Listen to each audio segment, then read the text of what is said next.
up guys, and dzień dobry everyone, welcome back to my channel. I'm Anik, I'm a classical pianist and I'm back in Warsaw as you see. But I won't stay so long here anymore because my semester here is ending pretty soon and then I will go back to Germany. Anyway, today's video is about creating special sound effects at the piano or using the pedal.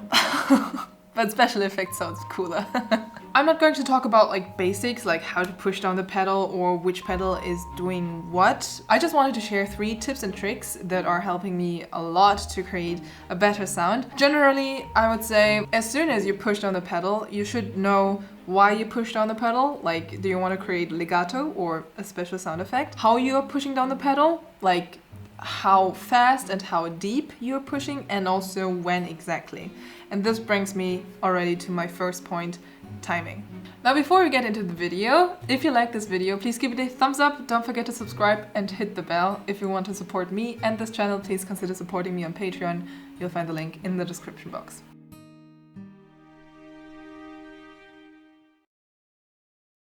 Now, it makes a huge difference when exactly you push down the pedal. The earlier you push down the pedal, the dirtier the sound can get.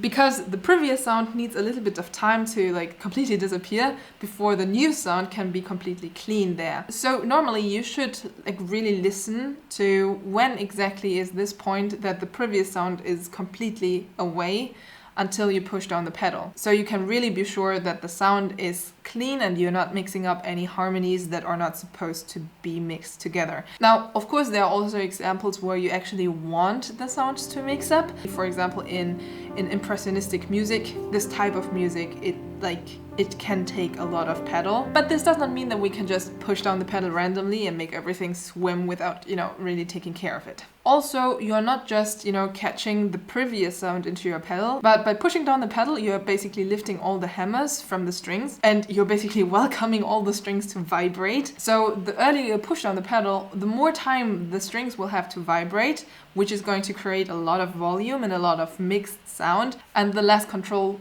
you will have. You're giving the control to the instrument. Again, maybe this is exactly the sound that you want to create, and some pieces need this sound. However, in most of the cases, especially when we're talking about classical era or romantic era, too much pedal is not good for the music there. The next point I want to talk about is the movement that we are creating through pushing the pedal. Because very often we are just so focused on everything that is happening in front of us on the keyboard, with our fingers, with the wrist, with the elbows, with the shoulders and everything, but just everything up here. We are so concentrated on all these movements that we forget that when we push down the pedal and we're lifting the pedal, there's also a movement which is very vertical. So what basically can happen is that when you're in the flow of the music, which is very often like a circular movement or like this infinite sign, so it's a very flowing movement, and as soon as you like push down the pedal, it is like creating this vertical movement and it breaks this flow in the music. So again, this has something to do with timing. We should really know exactly when we are going to push down the pedal and when it makes sense to push it down at all, because sometimes we are just interrupting ourselves by pushing it. For example, in the Chopin Etude Opus 10 number 5, at the very end, there is a run upwards, which is very, very difficult to play. So, at the beginning, I was like training a lot and I always thought, okay, it's my fingers are not doing it. Maybe I have to change my movement here and there, and maybe I have to breathe differently. So, there are so many different reasons why a specific part does not work. And one of this reason can be that you're pushing the pedal in the wrong way, maybe too early, maybe too late, maybe you should not push it at all. And in this case, I figured out for myself that I was pushing it too often. So there was this huge run upwards and I was basically pushing it down on every single figure.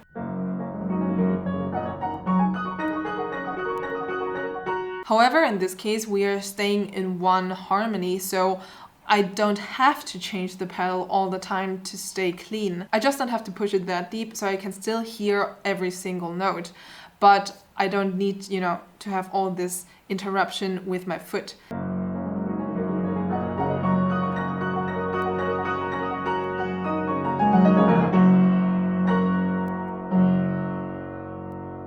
This video is sponsored by me and my online masterclasses. So many people were asking me if I'm giving online lessons, and yes, I do. On my website you will find all the information about it. Basically it works very simple. You can apply on my website. You can choose between 30 minutes, 45 minutes or 60 minutes. Then you will be redirected to my online calendar where you can choose time and date for your lesson. And then you get a Zoom link and we can get started. So basically what you need for this masterclass is a piano or a keyboard, a good internet connection, and a device where you can run the Zoom meeting. If you're interested in having lessons with me, check out the links in the description box.